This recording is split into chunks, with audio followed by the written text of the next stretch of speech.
ನಮಸ್ತೆ ಟಿವಿ 20 ಕನ್ನಡ ವಾಹಿನಿಗೆ ಸ್ವಾಗತ. ಬರುವ 2028ರ ಚುನಾವಣೆಯಲ್ಲಿ ಕಾಗವಾಡದಿಂದ ಕಾಂಗ್ರೆಸ್ ಅಭ್ಯರ್ಥಿಯಾಗಿ ನಾನೇ ಸ್ಪರ್ಧೆ ಮಾಡ್ತೀನಿ, ಯಾವುದೇ ಗೊಂದಲವಿಲ್ಲ ಅಂತ ಶಾಸಕ ಹಾಗೂ ವಾಯುವ್ಯ ಕರ್ನಾಟಕ ರಸ್ತೆ ಸಾರಿಗೆ ನಿಗಮದ ಅಧ್ಯಕ್ಷ ರಾಜು ಕಾಗೆ ಸ್ಪಷ್ಟಪಡಿಸಿದ್ದಾರೆ. ಕಾಗವಾಡ ತಾಲೂಕಿನ ಶಿರುಗುಪ್ಪಿ, ಉಗಾರ, ಐನಾಪುರ, ಮೋಳೆ ಗ್ರಾಮದಲ್ಲಿ ಲೋಕೋಪಯೋಗಿ ಇಲಾಖೆಯಿಂದ ಮಂಜೂರಾದ ರಸ್ತೆ ಕಾಮಗಾರಿಗೆ ಭೂಮಿ ಪೂಜೆ ಸಲ್ಲಿಸಿ ಚಾಲನೆ ಕೊಟ್ಟು ಮಾತನಾಡಿ, ನನ್ನ ಆರೋಗ್ಯ ಸರಿಯಿಲ್ಲ, ಚುನಾವಣೆಯಲ್ಲಿ ಸ್ಪರ್ಧೆ ಮಾಡುವುದಿಲ್ಲ ಅಂತ ಕೆಲವು ಕಡೆ ಚರ್ಚೆ ಆಗ್ತಾ ಇರುವುದೇ. ಕೆಲವರು ನಾನೇ ಮುಂದಿನ ಕಾಗವಾಡ ಶಾಸಕ ಅಂತ ಹೇಳ್ತಿದ್ದಾರೆ.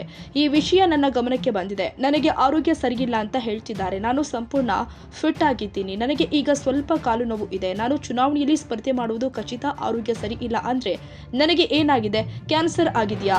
ಇದು ಊಹಾಪೋಹಗಳು. ನಾನು ಆರಾಮಾಗಿ ಇದ್ದೀನಿ. ಬರುವ ಚುನಾವಣೆಯಲ್ಲಿ ನಾನೇ 100ಕ್ಕೆ 100ರಷ್ಟು ಕಾಗವಾಡದ ಕಾಂಗ್ರೆಸ್ ಅಭ್ಯರ್ಥಿ. ಇದರಲ್ಲಿ ಸಂಶಯ ಬೇಡ. ಪ್ರಜಾಪ್ರಭುತ್ವ ಇಲ್ಲಿ ಯಾರು ಬೇಕಾದರೂ ನಿಲ್ಲಬಹುದು, ಯಾರು ಬೇಕಾದರೂ ಬರಬಹುದು, ಹೋಗಬಹುದು. ಅದನ್ನ ಬೇಡ ಅನ್ನಲು ನಾನು ಯಾರು ಅಂತ ಹೇಳಿದ್ರು. ಮುಖ್ಯಮಂತ್ರಿಗಳ ವಿಶೇಷ ಅನುದಾನದ ಅಡಿ 50 ಕೋಟಿ ರೂಪಾಯಿ ಲೋಕೋಪಯೋಗಿ ಹಾಗೂ ಜಿಲ್ಲಾ ಪಂಚಾಯತ್ ಇಲಾಖೆಯ ವ್ಯಾಪ್ತಿಯ ಹಲವು ರಸ್ತೆ ಕಾಮಗಾರಿಯನ್ನ ಮಾಡಲು ಮಂಜೂರಾಗಿದೆ ಎಂದಿದ್ದಾರೆ. ಏಪ್ರಿಲ್ ತಿಂಗಳಲ್ಲಿ ಕೃಷ್ಣಾ ನದಿಯ ನೀರು ಬರಿದಾಗುವ ಸಾಧ್ಯತೆ ಇದೆ. ಮೊನ್ನೆ ನಡೆದ ಅಧಿವೇಶನದಲ್ಲಿ ಮಹಾರಾಷ್ಟ್ರದ ಕೊಯ್ನಾ ಇಲ್ಲವೇ ಕಾಳಮ್ಮವಾಡಿ ಜಲಾಶಯದಿಂದ ನೀರು ಬಿಡಿಸುವ ಕುರಿತಂತೆ ಸರ್ಕಾರದ ಗಮನ ಸೆಳೆದಿದ್ದೇನೆ. ಮಾರ್ಚ್ ತಿಂಗಳಲ್ಲಿನೇ ನಡೆಯುವ ಬಜೆಟ್ ಅಧಿವೇಶನದಲ್ಲಿಯೂ ಕೂಡ ಮುಖ್ಯಮಂತ್ರಿ ಹಾಗೂ ಉಪಮುಖ್ಯಮಂತ್ರಿಗಳ ಗಮನಕ್ಕೆ ತಂದು ಕೃಷ್ಣಾ ನದಿಯ ಮಹಾರಾಷ್ಟ್ರದಿಂದ 2 ಟಿಎಂಸಿ ನೀರು ಬಿಡಿಸುವ ಪ್ರಾಮಾಣಿಕ ಪ್ರಯತ್ನ ಮಾಡುವುದಾಗಿ ಶಾಸಕ ರಾಜು ಕಾಗೆ ಭರವಸೆ ಕೊಟ್ಟಿದ್ದಾರೆ.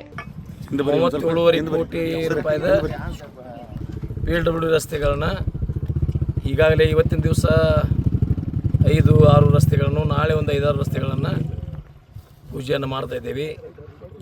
ಇವು 37.5 ಕೋಟಿ, ಮುಂದೆ ಮತ್ತು 12.5 ಕೋಟಿ ರೂಪಾಯಿ ಜಿಲ್ಲಾ ಪಂಚಾಯತಿಂದ ಈಗ ಅವೆಲ್ಲ ಅಪ್ರೂವ್ ಆಗಿದ್ದಾವೆ. ಟೆಂಡರ್ ಪ್ರೊಸೆಸ್ ಮುಗಿದಿದ್ದಾವೆ. ಇನ್ನು ವರ್ಕ್ ಆರ್ಡರ್ ಕೊಡೋದು ಉಳಿದೈತಿ. ವರ್ಕ್ ಆರ್ಡರ್ ಕೊಟ್ಟ ನಂತರ ಅಸೆಂಬ್ಲಿ ಇದೆ. ನಾಳೆ ಮಾರ್ಚ್ 6ರಿಂದ 27ರವರೆಗೆ ಅಸೆಂಬ್ಲಿ ಒಳಗೆ ಮಧ್ಯದಲ್ಲಿ ಬಂದ್ರೆ ಅಥವಾ ಅಸೆಂಬ್ಲಿ ಮುಗಿಸ್ಕೊಂಡು ಬಂದ ಬಳಿಕ ಅವು ಜಿಲ್ಲಾ ಪಂಚಾಯತಿಯಿಂದ ಏನು ಕಾಮಗಾರಿಯನ್ನು ತೊಗೊಂಡಿದ್ದೀವಿ 12.5 ಕೋಟಿ ರೂಪಾಯಿದ, ಅವು ಸಹಿತ ಎಲ್ಲ ಕಾಮಗಾರಿಗಳನ್ನು ಪೂಜೆಯನ್ನು ತುರ್ತುವಾಗಿ ಮಾಡ್ತೀವಿ. ಇವತ್ತು ಮತ್ತು ನಾಳೆ 37.5 ಕೋಟಿ ರೂಪಾಯಿದ ಕೆಲಸವನ್ನು ಈಗಾಗಲೇ ಪೂಜೆ ಮಾಡಿದ್ದೀವಿ. ಇನ್ನು ಕೆಲವೇ ದಿನ ಎಲ್ಲ ಟೆಂಡರ್ ಆಗಿದಾವೆ, ವರ್ಕ್ ಆರ್ಡರ್ ಕೊಟ್ಟಿದ್ದೀವಿ. ಕೆಲವೇ ಒಂದು 2-3 ತಿಂಗಳಲ್ಲಿ ಆ ಕೆಲಸ ಮುಗಿಸುವಂಥ ಕಾರ್ಯವನ್ನು ಮುಂದಿನ ದಿನಮಾನಗಳಲ್ಲಿ ಮಾಡ್ತೀವಿ. ಜೊತೆಗೆ ಆರೋಗ್ಯ ಇಲಾಖೆಯಿಂದ ಸಹಿತ ಒಂದು 5 ಕಡೆ 50 ಲಕ್ಷ 1 ಕೋಟಿ ರೂಪಾಯಿದ ವರ್ಕ್ಗಳು ಬಂದಿದ್ದಾವೆ. ಕಾಗವಾಡ ಆರೋಗ್ಯ ಕೇಂದ್ರವನ್ನು ಅಪ್ಗ್ರೇಡ್ ಮಾಡಲಿಕ್ಕೆ 3 ಕೋಟಿ ರೂಪಾಯಿದ 5 ಕೋಟಿ ರೂಪಾಯಿದ ಕೆಲಸವನ್ನು ಅಪ್ರೂವಲ್ ಇನ್ನು ಕೆಲವೇ ದಿನಗಳಲ್ಲಿ ವರ್ಕ್ ಆರ್ಡರ್ ಕೊಡುವಂಥ ಕೆಲಸವನ್ನು ಮಾಡ್ತಿದ್ದೇವೆ. ಇವತ್ತು ನೀರಾವರಿ ಯೋಜನೆಗಳಿರಲಿ, ಅವತ್ತು ಆ ಕರೆಂಟ್ ನಮ್ಮಲ್ಲಿ ಈಗಾಗಲೇ ಮೊರಾರ್ಜಿ ದೇಸಾಯಿ ಸ್ಕೂಲ್ಗಳನ್ನು ಸಹಿತ ಪೂಜೆಯನ್ನು ಮಾಡಿದ್ದೇವೆ ರೀ. ಎಲ್ಲ ಮೂಲಭೂತ ಸೌಕರ್ಯಕ್ಕೆ ಕಾಗವಾಡ ಮತಕ್ಷೇತ್ರದಲ್ಲಿ ಒತ್ತನ್ನು ಕೊಡ್ತಾ ಇದ್ದೀವಿ. ಮತ್ತು ನಾಳೆ ಅಸೆಂಬ್ಲಿಯಲ್ಲಿ ಸಹಿತ ನಾನು ಇಲ್ಲಿಯ ಸಮಸ್ಯೆ ಬಗ್ಗೆ ಮತ್ತು ಸರ್ಕಾರದ ಗಮನವನ್ನು ಸೆಳಿತೀನಿ. ಬೇರೆ ಬೇರೆ ಇಲಾಖೆ ಈಗಾಗಲೇ ನದಿಯಲ್ಲಿ ನೀರು ಹೋಗಿಬಿಟ್ಟಿದ್ದಾವೆ.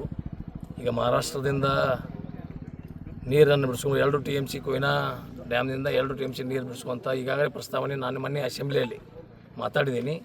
ಇನ್ನೂ ಸಹಿತ ನಮ್ಮ ಮುಖ್ಯಮಂತ್ರಿಗಳು ಮತ್ತು ಉಪಮುಖ್ಯಮಂತ್ರಿಗಳು, ಮಹಾರಾಷ್ಟ್ರದ ಮುಖ್ಯಮಂತ್ರಿ ಮತ್ತು ಉಪಮುಖ್ಯಮಂತ್ರಿ ಜೊತೆಗೆ ಕರೆಸ್ಪಾಂಡೆನ್ಸ್ ಮಾಡಿ ಒಂದು ಪತ್ರ ವ್ಯವಹಾರ ಮಾಡಿ ನಮಗೆ 2 TMC ನೀರನ್ನು ಈಗಾಗಲೇ ತುರ್ತುವಾಗಿ ಬಿಟ್ಟರೆ ಅದು ಬಂದು ರೀಚ್ ಆಗ್ತಾವೆ. ಇಲ್ಕ ಮೇದಲ್ಲಿ ಬಿಟ್ಟಿದ್ರೆ ಬಂದು ನಮಗೆ ರೀಚ್ ಆಗೋದಿಲ್ಲ. ಅದಕ್ಕೆ ಮೂಲಭೂತ ಸೌಕರ್ಯಗಳಿಗೆ ಸಹಿತ ಏನೇನು ಬೇಕಾಗಿದ್ದಾವೆ. ಇವತ್ತು ಸೌಳು ಜೌಳು ಸಲುವಾಗಿ ಮೊನ್ನೆ ಅಸೆಂಬ್ಲಿಯಲ್ಲಿ ನಾನು ಸೌಳು ಜೋಳು ಈ ಭಾಗದಲ್ಲಿ ಕೃಷ್ಣಾ ಬೆಟ್ಟದಲ್ಲಿ ಇರುವಂಥ ಎಲ್ಲ ಹಳ್ಳಿವು ಒಂದು ಉದಾಹರಣೆ ಅಂದರೆ ಇವತ್ತು ಸತ್ತಿ, ಸೌದಿ, ಮಹೇಶ್ವರ್ಗಿ, ನಂದೇಶ್ವರ್, ಈ ಕಡೆ ಕುಸ್ನಾ, ಮಡವ, ಜುಗೂಳು, ಮಂಗಾವತಿ, ಆಮೇಲೆ ಕುಸ್ನಾ, ಮಡವ ಎಲ್ಲ ಹಳ್ಳಿ ಇವೆಲ್ಲ ಏನು ಹಳ್ಳಿಗಳು ಕೃಷ್ಣಾ ಬೆಲ್ಟದಲ್ಲಿ ಏನು ಹಳ್ಳಿಗಳಿದಾವೆ ಅಲ್ಲೆಲ್ಲ 50% ಅಬೋ 50 ಏನು ಊರಿನ ಜಮೀನಿನ ಒಂದು 5,000 ಇತ್ತಂದ್ರೆ 3,000ವರೆಗೆ ಎಲ್ಲ ಸೌಳು ಜೋಳಾಗಿ ಹಾಳಾಗಿದ್ದಾವೆ. ಅಲ್ಲಿ ಏನೂ ಬೆಳೆ ಬರ್ತಾ ಇಲ್ಲ. ಅಲ್ಲಿ ಜನಜೀವನ ಭಾಳ ಅಸ್ತವ್ಯಸ್ತ ಆಗೈತಿ. ಅದಕ್ಕೆ ಸರ್ಕಾರ ಮತ್ತು ಕೇಂದ್ರ ಸರ್ಕಾರ ಮತ್ತು ರಾಜ್ಯ ಸರ್ಕಾರದವರು ಒಗ್ಗಟ್ಟಿಸಿ ನಮಗೆ ಪ್ರತಿಯೊಂದು ಎಕರೆಗೆ 1 ಲಕ್ಷ ರೂಪಾಯಿ ಅಥವಾ ಸರ್ಕಾರನೇ ಎಲ್ಲ ದುಡ್ಡನ್ನು ಖರ್ಚು ಮಾಡಿ ಆ ಸೌಳು ಜೋಳು ಮಾಡಿಕೊಟ್ಟಿದ್ರೆ ಆದ್ರೂ ಮತ್ತು ನಮ್ಮ ಭಾಗದ ರೈತರ ಬದುಕಲಿಕ್ಕೆ ಸಾಧ್ಯ ಇದೆ ಅನ್ನುವಂಥ ಮಾತನ್ನು ಮೊನ್ನೆ ಅಸೆಂಬ್ಲಿಯಲ್ಲಿ ಹೇಳಿದ್ದೀನಿ. ಸಣ್ಣ ವಿಷಯಗಳಿರ್ತಾವೆ, ಆದ್ರೆ ನಮ್ಮ ಜನ ಬದುಕಲಿಕ್ಕೆ ಭಾಳ ತೊಂದರೆ ಆಗ್ತಾಯಿದೆ. ಇವತ್ತು ಸಹಿತ ತೊಗೋಬೇಕು ಅನ್ನೋಂಥ ಮನವಿಯನ್ನೇ ಸರ್ಕಾರದಲ್ಲಿ ಮಾಡ್ಕೊಂಡಿದೆ. ಸ್ಪರ್ಧೆ ಮಾಡೋನು ನನ್ನ ಹೆಲ್ತ್ ಸರಿ ಇಲ್ಲ, ನನಗೇನು ಕ್ಯಾನ್ಸರ್ ಆಗಿಲ್ಲ, ಏನೂ ಆಗಿಲ್ಲ, ಕಾಲು ಒಂದು ಸ್ವಲ್ಪ ನೋವಾಗಿದೆ ಅಷ್ಟೇ. ಎಲ್ಲ ಥರದಿಂದ ಫಿಟ್ ಇದ್ದೀನಿ ನಾನು. 28 ಆಮೇಲೆ ಪ್ರಜಾಪ್ರಭುತ್ವ ವ್ಯವಸ್ಥೆಯಲ್ಲಿ ಯಾರು ಬೇಕಾದರೂ ನಿಲ್ಲಲಿಕ್ಕೆ ಅಧಿಕಾರ ಐತಿ. ಬರೋರು ಇವತ್ತೇನೋ ಅವೋಪವ ಶುರು ಮಾಡಿದರು. ನಾವು ಮುಂದಿನ MLA ಕಾಗವಾಡದ MLA ನಾವು ಅಂತೇಳಿ ಯಾರಿಗೂ ಬೇಡನಾಗ ಬರೋದಿಲ್ಲಲ್ಲ. ಈಗಾಗಲೇ ಕಾಗವಾಡ ಮತಕ್ಷೇತ್ರದಲ್ಲಿ ಪ್ರಚಾರ ಪ್ರಾರಂಭ ಮಾಡ್ಯಾರ ಸರ್ ಥೋಡೆ ಮಂದಿ. ನಡೆಯುತ್ತಿದೆ ಪ್ರಜಾಪ್ರಭುತ್ವದಲ್ಲಿ ಅವ್ರಿಗೆ ಬೇಡನಾಗ ನಾ ಯಾರ್ರಿ ನನಗೆ ಅದಕ್ಕೆ ಯಾರಿಗೂ ಬೇಡನಾಗ ಬರೋದಿಲ್ಲ. ಯಾರು ಬೇಕಾದರೂ ನಿಲ್ಲಲಿಕ್ಕೆ ಮುಕ್ತವಾದಂಥ ಅವಕಾಶಗಳಿದಾವೆ. ಯಾರು ಬೇಕಾದವ್ರು ನಿಲ್ಲಬಹುದು. ನಾನಕ 28ದ ಕಾಂಗ್ರೆಸ್ ಅಭ್ಯರ್ಥಿ. ಈ ವೇಳೆ ಕಾಂಗ್ರೆಸ್ ಸದಸ್ಯ ವಿಜಯ್ ಅಕಿವಾಟೆ, ಡಾಕ್ಟರ್ ಅಮೂಲ ಸರಡೆ, ಸುರೇಶ್ ಚೌಗುಲೆ, ಅಣ್ಣ ಸಬ್ಕೋತ, ಪ್ರಕಾಶ ಸಮಾಜನವರ, ವಿಫುಲ್ ಪಾಟೀಲ್, ಶಂಕರ ಮಗತುಂ, ಪಟ್ಟಣ ಪಂಚಾಯತ್ ಸದಸ್ಯರು ಆದ ಸಂಜಯ್ ಪ್ರಡಿ, ಪ್ರವೀಣ್ ಗಾಣಿಗೇರ, ಅರುಣ್ ಗಾಣಿಗೇರ, ಸುರೇಶ್ ಗಾಣಿಗೇರ, ಕುಮಾರ್ ಜೈಕಾರ್, ಮುಖಂಡರು ಆದ ಗುಂಡು ಕವಟಗೊಪ್ಪ, ಸತೀಶ್ ಅಪರಾಜ್, ಸಮೀರ್ ಕುಚನೂರೆ, ಬಾಹುಬಲಿ ಕುಸನಾಡೆ, ಸಂದೀಪ್ ಮಾನಂಗಾವಿ, ಅರವಿಂದ ಕಾರ್ಚಿ, ಪ್ರಕಾಶ್ ಕೋರ್ಬು ಸೇರಿ ಮತ್ತಿತರರು ಹಾಜರಿದ್ದರು. Siddaiah Hiremath, TV20 Kannada academy.